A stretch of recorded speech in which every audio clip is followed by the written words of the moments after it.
ఎవరేశారు? ఆవిడేసి scene create చేసి. నేనేమంటాను తెలుసా? దేవుని యందు భయము కలిగి ప్రవర్తించే వాడికే నిందలు వస్తాయి, పని చేసే వాడికే నిందలు వస్తాయి, యథార్థంగా ఉన్నవాడికే నిందలు వస్తాయి. నీకు ఇది చేసేస్తాను, అది చేసేస్తాను, ఇది చేసేస్తాను అనేవాళ్ళు చాలా మంది ఉన్నారు. నేనంటాను, దేవుని యందు నువ్వు నిత్యము భయము కలిగి ఉంటే నీ వెంటికి వాసేవడో పేకలేడు. దేవునికి స్తోత్రం. చెప్పండి, యోసేపుని ఏమైనా అనగారు? ఏమైనా పేకగలిగారా? కొట్టగలిగారా? చంపగలిగారా? నేను ఒక మాట అంటాను, దేవుని యందు అతడు భయభక్తులు కలిగి ఉన్నాడు కాబట్టి అతని జీవితంలో అతడు నిందలు కూడా అనుభవించాడు. నిజమే, నిజంగా దేవుని యందు భయభక్తులు ఎవరైతే కలిగి ఉంటారో వారికే నిందలండి. యోసేపుకి రాలేదా? చెప్పండి. నిందలే కాకుండా ఉట్టు పుణ్యాన్ని తీసుకెళ్ళి ఎక్కడ పెట్టారండి? జైల్లో పెట్టారు కదండి, సరసాల్లో పెట్టారుగా, జైల్లో పెట్టారుగా. ఏమి తప్పు చేశాడు? అలాగని యోసేపు తప్పు చేశాడా? కానీ నింద మాత్రం వచ్చిందిగా. వచ్చిందా రాలేదా? ఇంకా నిజం అనవసరం. అయ్యి బాబు, పాస్టర్ గారు వచ్చారు, పోలీసులు తీసుకెళ్ళిపోయారంటే ఈయన ఏదో చేశాడుగా. అది ఎందుకు తీసుకెళ్తారు? నిప్పు లేకుండా పొగ రాదు కదా. ఏదో చేసి ఉంటాడే, లేకపోతే పోలీసులు ఎందుకు వస్తారు తీసుకెళ్ళి పెట్టడానికి? హలో వినండి, ఈయన తీసుకెళ్లి చెరసాల్లో వేసినంత మాత్రాన యోసేపు తప్పు చేసినట్ట? నింద వేసినంత మాత్రాన అతడు పాపం చేసినట్లా? దైవజనాంగా, మా దేవుని బిడ్డలారా, ఈరోజు చాలా మంది జీవితాలలో ఆత్మీయమైన పోరాటములో నువ్వు నిందలు అనుభవిస్తున్నావా? అందుకే యేసు ప్రభువు కూడా ఏమన్నారు? నా నిమిత్తము కొండ మీద ప్రసంగులు ఏమన్నారు? మిమ్మల్ని హింసించినప్పుడల్లా మీరెవరు, నిందించినప్పుడల్లా మీరెవరు ధన్యులని అన్నారు కదా. 10వ వచనం చదవండి. మత్తయి సువార్త 5వ అధ్యాయము 10వ వచనం. నీతి నిమిత్తము హింసింపబడువారు ధన్యులు, పరలోక రాజ్యం వారిది. నా నిమిత్తము జనులు మిమ్మల్ని నిందించి హింసించి మీ మీద అబద్ధముగా చెడ్డ మాటలెల్లను పలికినప్పుడు మీరెవరండి? ధన్యులు. దేవునికి స్తోత్రం చెప్పండి, గట్టిగా చెప్పండి. మీరు హింసింపబడినప్పుడు, మీరు నిందించబడినప్పుడు ఏమండి? అబద్ధంగా చెడ్డ మాటలల్లా పలికినప్పుడు మీరెవరండి? మరి యోసేపు గారికి నిందలు వచ్చినాయి. ఇప్పుడు చెప్పండి, భయము కలిగి ఇతడు నిందలు అనుభవించాడు, ఇతడు ధన్యుడా కాదా? ఆయనేమో ధన్యుడు, నువ్వేమో అన్యుడాలు. ఏంటే దేవుడు భయం లేదు నీకు. ఎలా పడితే అలా మనం జీవిస్తాం, ఎలా పడితే అలా మాట్లాడతాం, ఎలా పడితే అలా ఉంటాం. దేవుని బిడ్డలారా, మీరు గమనించాలి. ఈ రాత్రికాల సమయంలో అతడు దేవుడు యందు భయభక్తులు కలిగి ఉన్నాడు కాబట్టి అతడు పాపం చేయలేదు, కానీ నింద వచ్చింది. తీసుకెళ్ళి ఎక్కడ పెట్టారు సార్? చెరసాలలో పెట్టారు. అయినా అతడు భయభక్తులు భయం కలిగి ఉండడం మానేశాడా? బైబిల్లో రాయబడిన మాట ఏంటో తెలుసా? అతడు చెరసాలలో వెళ్ళినా దేవుడు అతనికి తోడై ఉండెను. ఆమేన్, ఆమేన్. మళ్ళీ చెరసాల నాయకుడు కూడా ఏం చేశాడు? ఒకసారి 22 ఆదికాండం 39వ అధ్యాయం 22-23 వచనాలు చదువుదాం. చెరసాల అధిపతి ఆ చెరసాలలో ఉన్న ఖైదీలందరినీ యోసేపుకు 21 నుంచి చదువుదామండి. అయితే యెహోవా యోసేపునకు తోడయుండి అతని యందు కనికరపడి అతని మీద చెరసాల యొక్క అధిపతికి కటాక్షము కలిగినట్లు చేసెను. చెరసాల అధిపతి ఆ చెరసాలలో ఉన్న ఖైదీలందరినీ యోసేపునకు అప్పగించెను. వారక్కడ ఏమి చేసిరో అదంతయు అతడే చేయించువాడు. యెహోవా అతనికి తోడయుండెను గనుక ఆ చెరసాల అధిపతి అతనిని చేతికి అప్పగింపబడిన దేని గూర్చి విచారణ చేయకుండెను. అతడు చేయనది యావత్తు యెహోవా సఫలమగుడట్లు చేశాడు. చప్పట్లు కొట్టండి గట్టిగా. చాలా అద్భుతమైన విషయం. దేవుడంటే భయము కలిగి ఉన్న యోసేపునకు దేవుడు ఎలాగున్నాడు? తోడుగా ఉన్నాడు. తోడుగా ఉండడమే కాదు, యోసేపు మీద కనికర పడేటట్లుగా చెరసాల నాయకుడు, చెరసాల యొక్క అధిపతితో మాట్లాడాడు. ఆమేన్, ఆమేన్. చూడండి, అతని యందు కనికరపడి అతని మీద ఆ చెరసాల యొక్క అధిపతికి ఏం కలిగినాడు? కటాక్షము కలిగాడు. ఇందాక చెప్పాను, పొతీఫరుకు కటాక్షం కలిగింది. ఎవరి మీద? యోసేపు మీద. ఇప్పుడు చెరసాల నాయకుడికి ఏం కలిగింది? ఇందాక పొతీఫరుకి కటాక్షం కలిగిందా లేదా యోసేపుని చూసి? ఇప్పుడు చెరసాల అధిపతికి కటాక్షం కలిగిందా లేదా?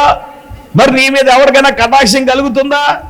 ఉమ్ము అత్తన రేచ రక్తవేంజి. మన జీవితం అటువంటిది, మరి మన క్యారెక్టర్ అటువంటిది, మన ప్రవర్తన అటువంటిది, మన బ్రతుకు ఏంటి అటువంటిది. ఏమోనమ్మా, ఎవడికి నా మీద జాలి లేపడం అనేది కటాక్షమే. ఏం లేదు, జాలి లేదు, ఓలి లేదు. దేవునికి స్తోత్రం. ఓలి ఎక్కడ నువ్వు తెచ్చుకుంటూ వస్తుంది, మరి దేవునికి స్తోత్రం. ఓలి అంటే అర్థమైందా? కట్నం. దాన్ని ఏమంటారు? మా తాతయ్య ఒక సామెత చెప్పేవాడు, ఆ ఓలు తక్కువ గుడ్డిదాన్ని పిల్లాడితేనంట, చెప్పండి, రోజుకోకుండా. ఏం మాట్లాడతలేదేంటి? ఓలు తక్కువై గుడ్డిదాన్ని పిల్లాడితే పెద్దయ్య గారు చెప్పేవాడు, రోజుకోకుండా ఏం చేసేదంట? సరిపోయేది, వీడి సంపాదనంతో కొండలు పగల కొట్టేది వేసి రక్తం వేజే. మరి ఆ రోజుల్లో రివర్స్ వచ్చింది కాబట్టి, ఇప్పుడు రోజుల్లో రివర్స్ వచ్చేస్తుంది. దేవునికి స్తోత్రం. ఇప్పుడేం కట్నాలు లేవు. కట్నాలు తెచ్చుకుని, ఎదురు కట్నం తెచ్చి అమ్మాయిలు తెచ్చుకుని రోజులు వచ్చేసినాయి. ఇక్కడ చాలా కేర్ సిటీ. దేవునికి స్తోత్రం కలుగును. అయినా వీళ్ళ మొహం మండ, వీళ్ళకి ఆశ పోవట్లేదు. వీళ్ళకి హల్లెలూయా గట్టిగా చెప్పండి. అంటే కటాక్షము నీ మీద రావాలి అంటే ఇప్పుడు పిల్లరా, ఇప్పుడు నింద వేసి చెరసాల్లో పంపేసినంత మాత్రాన దేవుని యందు భయభక్తులు కలిగిన వాడిని దేవుడు వదిలేశాడా? హలో, నువ్వు భయము కలిగి ప్రవర్తించినప్పుడు, నిజాయితీగా ఉన్నప్పుడు నిందలేస్తారు. నా సేవకుడా, నీతోనే ఈ రాత్రి నీతో మాట్లాడుతూ ఉన్నాను. నువ్వు మనుషులకి భయపడదు. ఆడు నిందించినంత మాత్రం నింద నీ మీదకి రాదు. నువ్వు భయము కలిగి నువ్వు ప్రవర్తించినప్పుడు, నిజాయితీగా నువ్వు ఉన్నప్పుడు, నీతిగా నువ్వు పని చేసినప్పుడు ఎవరిని నేనేం చేయగలడు? చేయలేడుగా. అయినా నువ్వు యోసేపు మీదకి ఏం కలిగిందంట? చెరసాల నాయకుడికి కటాక్షం కలిగిందంట. అమ్మ, కటాక్షం కలిగి ఏం చేశాడంటే 22వ వచనంలో, చెరసాల అధిపతి ఆ చెరసాలలో ఉన్న ఖైదీలందరినీ కూడా ఎవరి చేతికి అప్పగించాడు? చెప్పండి, యోసేపు చేతికి అప్పగించేశాడు. చప్పట్లు కొట్టండి గట్టిగా. మనోడు ఇంట్లో ఉన్న డామినేషనే, జైల్లో ఉన్న డామినేషనే. దేవునికి స్తోత్రం. నువ్వు భయం కలిగి ఉన్న ఎక్కడున్నా నువ్వు సుప్రీము. దేవునికి స్తోత్రం. గట్టిగా చెప్పండి. ఇంకా నీకు తిరిగిలేదు. హల్లెలూయా. అటు పొతీఫర్ ఇంట్లోనూ సూపరు, జైల్లోకి వెళ్ళినా ఇది తిరుగుందా? చెప్పండి, తిరుగుందా? తిరిగిలేదుగా. ఇప్పుడు దేవుడు, ఇప్పుడు చెరసాల నాయకుడు ఖైదీలందరినీ కూడా యోసేపు చేతికి అప్పగించేశాడు. చూడండి, వారక్కడ ఏమి చేశారో అదంతయు కూడా అతడే చేయించాడు. దేవునికి స్తోత్రం. ఇప్పుడు పొతీఫర్ ఇంట్లో ఉంటే పని చేసేవాడు. ఇప్పుడు చెరసాకులకి వెళ్ళిన తర్వాత ఏం చేస్తున్నాడు? పని చేయిస్తున్నాడు. దేవునికి స్తోత్రం. అది మరి దేవుని యందు భయభక్తులు కలిగి ఉంటే ఏమన్నా నీ స్టార్ తిరిగిపోద్ది. ఆమేన్. ఎందుకో తెలుసా? అతడు పవిత్రంగా ఉన్నాడు. చూడండి, 19వ కీర్తన 9వ వచనంలో కూడా ఏమన్నాడు దావీదు? యెహోవా యందైన భయము అది పవిత్రమైనది, అది నిత్యము నిలుచును అన్నాడు. దేవుని యందు భయము కలిగి ఉన్నాడు కాబట్టి పవిత్రంగా, పరిశుద్ధంగా ఉన్నాడు యోసేపు. ఆ పరిశుద్ధంగా ఉన్నాడు కాబట్టి దైవ జనాంగమా, దేవుని బిడ్డలారా, ఈరోజు ప్రసంగాంశం ఏంటి? ఎవడు నిత్యము ఆయన యందు భయము కలిగి ప్రవర్తించేవాడు ఎవరు? ధన్యుడు. ఆమేన్. ఇప్పుడు యోసేపు ఎవడు? ధన్యుడు. ఆ ధన్యకరమైన జీవితాన్ని యోసేపు పొందుకున్నాడు. అది ఎక్కడ? చెరసాలలో ఉన్నా, పొతీఫర్ ఇంట్లో ఉన్నా, జైల్లో ఉన్నా, ఎక్కడున్నా మనోడు చెప్పండి. పొతీఫర్ ఇంట్లో పనిచేశాడు, కానీ చెరసాలలోనైతే మాత్రం ఖైదీల చేత ఏం చేయించాడు? పని చేయించాడు. దేవునికి స్తోత్రం. చూడండి 23 వచనం కూడా చూస్తే, యెహోవా అతనికి తోడై ఉండిన గనుక, చూడండి, యెహోవా అతనికి తోడై ఉండిన గనుక ఆ చెరసాల అధిపతి అతని చేతికి అప్పగింపబడిన దేని గూర్చి విచారణ చేయకుండా, ఎందుకో తెలుసా? అతడు చేయనది యావత్తు యెహోవా సఫలమగునట్లు చేసేశాడు. చప్పలు కొట్టండి గట్టిగా. అవునండి, నువ్వు దేవుని యందు భయభక్తులు కలిగి ఉన్నప్పుడు నీకు నీ చేతికి అప్పగింపబడిన దేని విషయములో నువ్వు విచారణ చేయవలసిన అవసరం లేదు, విచారపడవలసిన అవసరం లేదు. ఎందుకు? అతడు చేసేది యావత్తు యెహోవా సఫలమగునట్లు, దేవుడు నీ చేతిలో సఫలమగునట్లే దేవుడు చేయగలడు. దేవుడు చేయడా? నువ్వు భయభక్తులు కలిగి ప్రవర్తించినప్పుడు దేవుడు ఎందుకు చేయడు? సార్, నా దేవుడు చేసేవాడు, నా దేవుడు చేస్తాడు. చేయడండి, చేస్తాడు సార్. స్తోత్రం చెప్పండి అందరూ గట్టిగా. హల్లెలూయా, గట్టిగా చెప్పండి. దేవుడు వదిలేశాడా? వదలలేదు.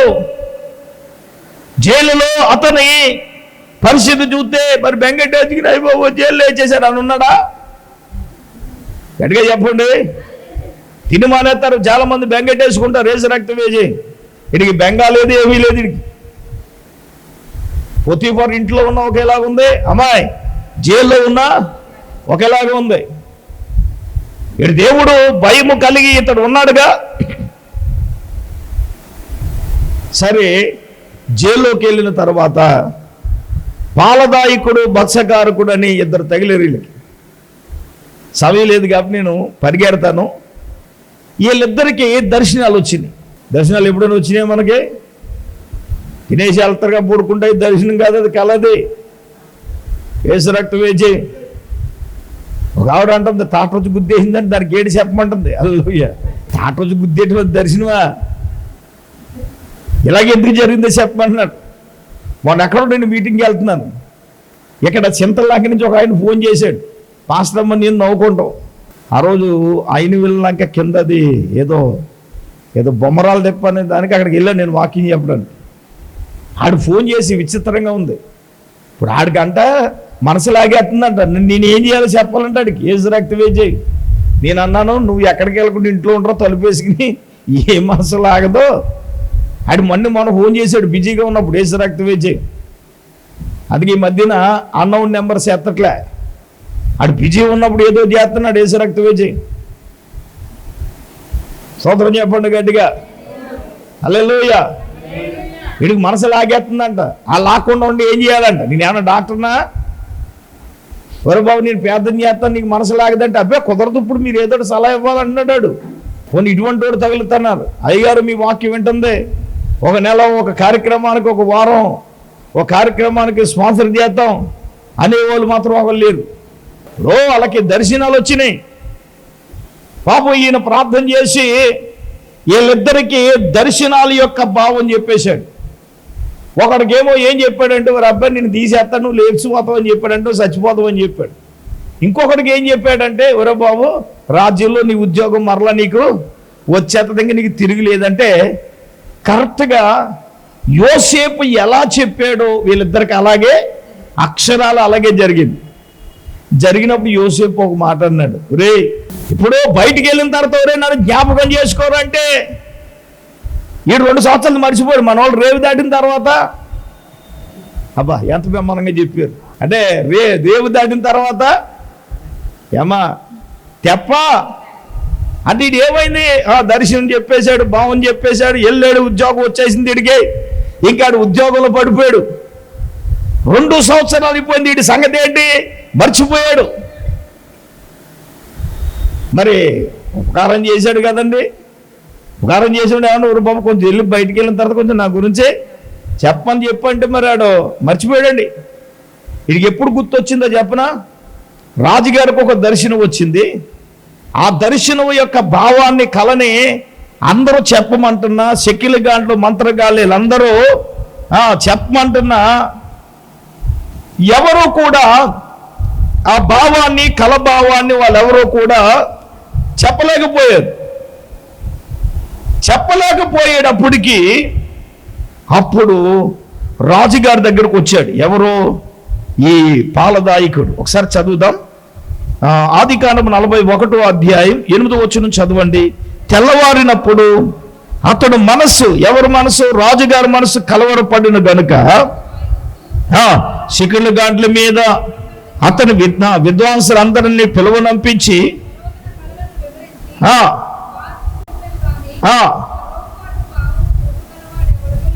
చూడండి, రాజుగారికి కళ వచ్చింది. ఆ కళ గురించి ఐగిప్తులో ఉన్న వారందరికీ, ఎవరాళ్ళు? శకిలగాండ్లు, మంచి విద్వాంసులు, అబ్బో ఘనాపాటీలు. విద్వాంసులు అంటే ఎవరినండి? ఘనాపాటీలు విద్వాంసులు అంటారు. అబ్బో కొంతమందికి కొన్ని విద్వాంసాలు ఉంటాయి. దేవునికి స్తోత్రం. మామూలుగా కాదు. మీరేం తక్కువ ఏం కాదు. దేవునికి స్తోత్రం. చెప్పండి గట్టిగా, హల్లెలూయా. గట్టిగా చెప్పండి. విద్వాంసం.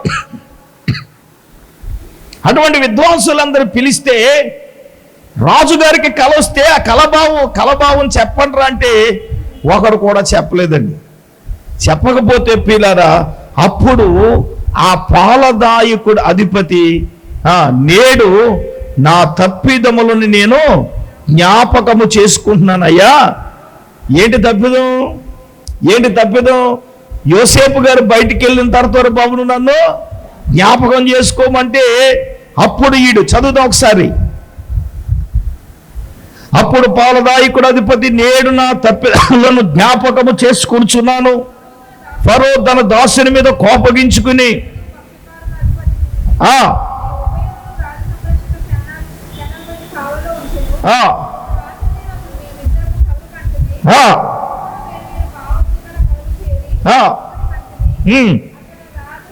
అతడు రాజు సంరక్షపు సేనాధిపతికి దాసుడై ఉండెను.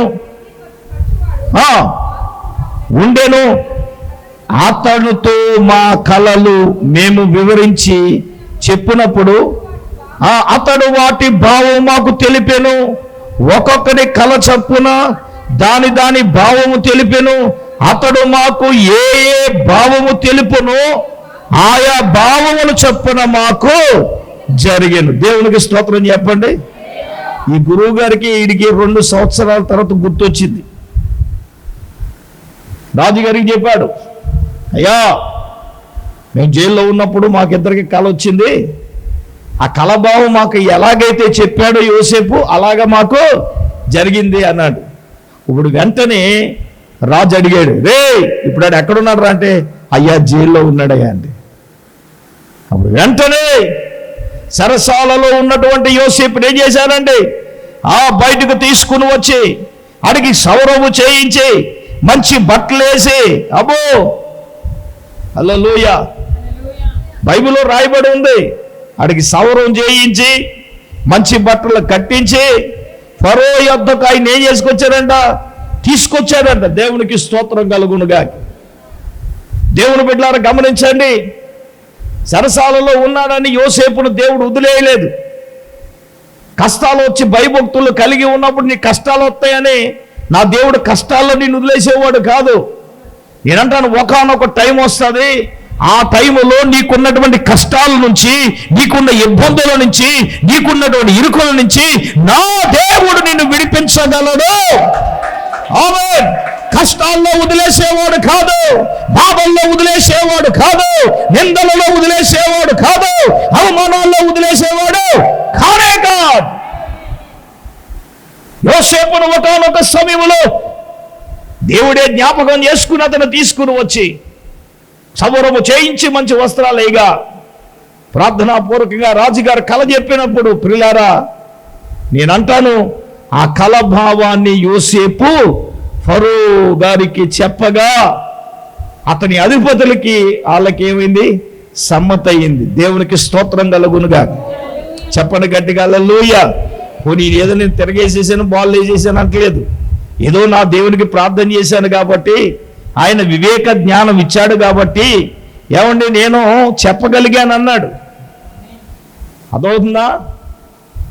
ఇప్పుడు జైలులో నుంచి విడుదల చేసి నా దేవుడు ఆయన యందు భయభక్తులు కలిగిన వానిని ఇలాగూ ఆశీర్వదిస్తాడు. దానికి నిదర్శనం ఎవరంటే యోసేపే కదా. చెరసాలలో ఉన్న ఖైదీని తీసుకెళ్ళి అమ్మా ఏం చేశాడు? రాజు తర్వాత రాజు స్థానంలో యోసేపుని పెట్టాడు. ఎంతకన్నా ఏం కావాలి? నేనంటాను యోసేపు కోరుకోలేదు కానీ దేవుడో కోరుకున్నాడు. నేను అనుకోవచ్చు సార్ ఎందుకేనంటే మరి ఇజ్రాయేల్ దేశంలో కరువు రాబోతుంది, ఐగుప్తు దేశంలో సమృద్ధి ఉండబోతుంది. ఇశ్రాయేలు తన ప్రజలు కరువు కాలం అంతా యోసేపు ద్వారా దేవుడే వారిని ఏం చేశాడు చెప్పండి? పోషించాడుగా. ఇశ్రాయేలీలందరూ కూడా యోసేపు మీద ఉచితంగా ఒక దమ్మిడి ఖర్చు లేకుండా వాళ్ళు ఏమయ్యారు తెలుసా? పోషించబడ్డారు దేవుని బిడ్డలారా. నేనంటాను దేవుని యందు భయభక్తులు కలిగి ప్రవర్తించేవాడు నిత్యము భయభక్తులు కలిగిన ప్రవర్తించిన యోసేపును దేవుడు వదిలేశాడా? దావీదును వదిలేశాడా? వదలలేదుగా. ఇప్పుడు మనుషులకి దేవుడు భయం ఉన్నప్పుడు దేవుని కార్యాలు ఏం చేయాలా? వివరించాలి. కీర్తన గ్రంథంలో ఒక చక్కని మాట దావీదు గారు చెప్తాడు. 64వ కీర్తన 9వ వచనం చదవండి. మనుషులందరూ భయము కలిగి దేవుని కార్యములను తెలియజేయుదురు, ఆయన కార్యములను చక్కగా యోచించుకొందరు. గట్టిగా దేవునికి స్తోత్రం చెప్పండి. దైవజనంగా మా దేవుని బిడ్డలారా, ఈ రాత్రికాల సమయంలో ప్రియ పరిశుద్ధాత్మ దేవుడే ఆయన తన వాక్యమును బట్టి నీతో నాతో మనందరితో మాట్లాడే మాట ఏంటో తెలుసా? దేవుని యందు భయభక్తులు కలిగిన వాడు దేవుని కార్యాలు ఏం చేస్తాడు? తెలియజేస్తాడు. ఇప్పుడు యోసేపు గారు దేవుని మీరు నన్ను కొట్టి హింసించేశారు కానీ అది ఏ కార్యం అన్నాడు? దేవుని కార్యం, అది మేలు కొరకే చేశారు అబ్బాయి, మీరు భయపడకండి అని యోసేపు అన్నాడుగా. ఇప్పుడు దేవుడంటే భయము కలిగి ప్రవర్తించిన యోసేపు నేనేమంటానంటే ఇశ్రాయేలీలందరినీ పోషించడానికి ధన్యుడు ఎవరంటే ఆయనే కదా. ఇప్పుడు మనం భయము కలిగి ప్రవర్తించితే ధన్యకరమైన జీవితాన్ని యోసేపుకి ఇచ్చిన దేవుడు ఆధిక్యతనివ్వలేదా? ఐశ్వర్యం ఇవ్వలేదా? అన్ని ఇచ్చాడు. యెషయా గ్రంథం 33:6 ఏముంటది? యెహోవా భయము వారికి ఐశ్వర్యము అని ఉంటుంది. చదవను ఒకసారి 33:6 చివరి లైన్. యెహోవా భయము వారికి ఏంటి చెప్పండి? ఐశ్వర్యం అని ఉంటుంది. దేవుడంటే భయము కలిగి ఉన్నప్పుడు దేవుడు ఐశ్వర్యాన్ని ఇవ్వడా? ఇస్తాడుగా. యోసేపుకు దేవుడు ఇచ్చాడు. ఒక మాట చెప్పనండి, వస్త్రాలు లేనివాడుగా అమ్మబడ్డాడు. అనంటే అంగీ తీసేసి ఏమండి ఒక మేకను చంపేసి ఆ రక్తం అంగీకి రాసేసి అయ్యా నువ్వు ప్రేమించే కొడుకుని ఏమొచ్చినాయి? అడవి మృగాలు చేసి చంపేసి నేను అన్నగారులందరూ యాకోబుకి అబద్ధం చెప్పారుగా. వస్త్రాలు లేనివాడుగా అమ్మబడిన యోసేపు ఏమైపోయాడండి? ఐగుప్తు దేశములో రాజు తర్వాత రాజు దేవుడు చేశాడా లేదా? నేనంటాను ఒకటండి, అతడు దేవుని యందు భయము కలిగి ప్రవర్తించాడు కనుకనే దేవుడట్టి ధన్యత యోసేపుకి ఇచ్చాడు. నేనంటాను యోసేపుకే కాదు, ఇక్కడ కూడిన మనందరికీ, అలాగే టీవీ ముందు కూర్చున్న వాక్యం వింటున్న వారికి దేవుడంటే భయము కలిగి మనము ప్రవర్తించాలి. లేకపోతే భయం లేని భక్తి లేకపోతే వదిలేయి, లోకంలో కలిసిపోరు. ఇక దాని ప్రయోజనం ఏంటి? ఎంత బతుకు ఇంటికైనా చచ్చినట్టుగా ఆ పరలోకం వెళ్ళకపోతే ఎందుకండి? నేను కూడా శుభ్రంగా ఏ చెక్కుడులో లేకపోతే ఏ మిరకాయ బజ్జీలు పెట్టుకుంటాను, వేసి రక్తం వేజాయి వంతుడు ఖాళీ ఉందగా. అవును, మరి మీరు మారకపోతే నేను మారాలి. మరి బతుకు తెరువు కాదు కదా మనం దేవుణ్ణి నమ్ముకునేది. అమ్మాయి నిత్యత్వం పరలోకానికి వెళ్ళడానికే కదా, పరలోకం వెళ్ళడానికే కదండి. మనము మారకుండా, దేవుని యందు భయభక్తులు కలిగి మారిన జీవితం లేకుండా, మారిన ప్రవర్తన లేకుండా పరలోకానికి వెళ్ళి గుంపులో లేకపోతే ఈ రోజున ఏంటి ప్రియులారా? యోసేపు జీవితాన్ని బట్టి చాలా స్పష్టంగా ఈ రాత్రి తన సేవకుల్లో నుంచి నీతో నాతో మనందరితో కూడా పరిశుద్ధాత్మ దేవుడు మాట్లాడాడు. అందరూ మోకరించండి, కళ్ళు మూసుకునండి, ప్రార్థన చేసుకుందాం. దేవా, ఇంతవరకు నీ దైవజనుల నుంచి నువ్వు మాతో మాట్లాడావు నాయనా. అవును నాయనా, నిత్యము భయము కలిగి ప్రవర్తించువాడు ధన్యుడని యోసేపు జీవితాన్ని మా ముందు పెట్టి యోసేపులో ఉన్న విషయాలు మాతో సూటిగా స్పష్టంగా మీరు మాతో మాట్లాడారు నాయన, నీకు వందనాలు. అందరు నోరు తెరిచి ప్రార్థన చేద్దాం. ఒకసారి ప్రభువుకు మన జీవితాలు అప్పగించుకుందాం, ప్రార్థన చేద్దాం. మా పరమ తండ్రి, నీ ఘనమైన శ్రేష్టమైన నామాన్ని బట్టి వందనాలు స్తోత్రాలు చెల్లించుకొనుచున్నాం. ఈ రాత్రి నీ దైవజనుని ద్వారా మీరు నిలబెట్టి మాతో సూటిగా తేటగా మీరు మాట్లాడిన విధానమును బట్టి వందనాలు స్తోత్రాలు చెల్లిస్తా ఉన్నాం. నీ యందు భయభక్తులు కలిగిన వారి పట్ల అయా నీవు చేయగలిగిన దేవుడు అని యోసేపు ఏ విధంగా అతడు భయభక్తులు కలిగి ఉన్నాడో, నిందలు, శ్రమలు, అయా అవమానాలు ఆయన జీవితంలో ఆయనకు ఎదురైనప్పుడు తండ్రి నీ యందు భయభక్తులు కలిగిన నువ్వు యోసేపును వదలలేదయ్యా. అతనికి నీవు తోడుగా ఉన్నావయ్యా. అతడు చేసేదంతటి మీద అయ్యా నువ్వు సఫలపరిచావయ్యా. ఏమండి అయ్యా, ఫరో మీద అతనికి కటాక్షము నాయన ఫొటీఫరుకి యోసేపు మీద కటాక్షము కలిగేటట్టుగా చేశావు నాయన. ఇంటి మీదే ఆధిక్యత అధికారం ఉన్నదని నువ్వు మాతో మాట్లాడావు తండ్రి. నిజమే నాయన, నీ యందు భయభక్తులు కలిగి మేము ప్రవర్తించాలి, నీ యందు భయభక్తులు కలిగి మేము జీవించాలి అయ్యా. అటువంటి ధన్యకరమైన జీవితాలు మాకు దయచేయండి నాయన.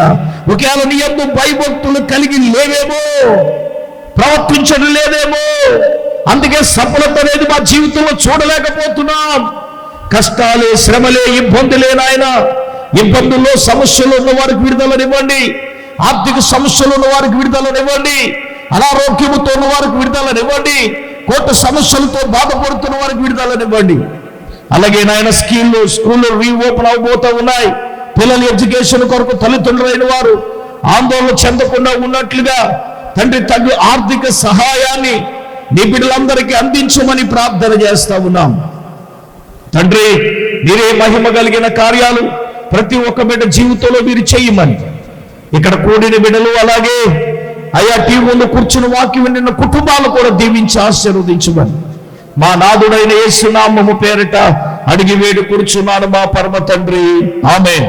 మన పరమ తండ్రి అయిన దేవుని ప్రేమ, మన ప్రభువును రక్షకుడైన యేసుక్రీస్తు ప్రభుల వారి యొక్క దివ్యమైన కృప, పరిశుద్ధాత్మ దేవుని యొక్క అన్యోన్య సహవాసం ప్రభు బిడ్డలారా ఇక్కడ కుండ్రెల్లరకు వాక్యం విని బిడ్డలకు ఇప్పుడు ఎల్లప్పుడు ప్రపంచపరితెల్లప్పుడు సదాకాలము తోడైనను గాక. ఆమేన్.